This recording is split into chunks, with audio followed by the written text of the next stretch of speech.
Roque, wag muna po tayo dumako sa ibang issue. Focus muna tayo sa tanong ni SP Pro Temp na may tanong din ako.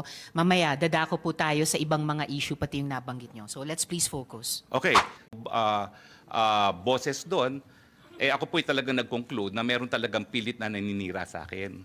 Gaya nung naunang release na ng PAGCOR na ako daw ay naglakad para sa lisensya ng isang illegal na pogo at matapos naman marinig ang testimonya ni Chairman Altenco, wala naman pong ganong sinabi. Attorney si Mr. Roque, Altenco. wag muna po tayo dumako sa ibang issue. Okay. Focus muna tayo sa tanong ni SP Pro Temp na may tanong din ako. Mamaya, dadako po tayo sa ibang mga issue pati yung nabanggit nyo. So let's please focus. Okay, so meron po akong interest. Meron po akong interest sa korporasyon na may-ari ng bahay na yan.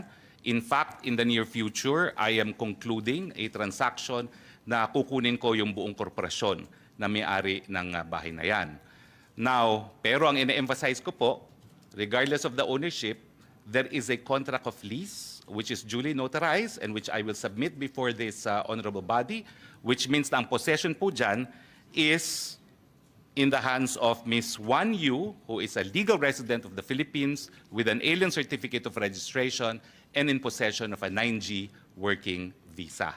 Ang gusto ko nga po malaman, kung nakita nila doon sa bahay na yon, yung tao na hinahanap nila na allegedly may tie sa Banban. Dahil kung di naman po ako nagkakamali, again, as part of due diligence, yung isang lalaking nahuli dyan is the partner of of the lessee, no?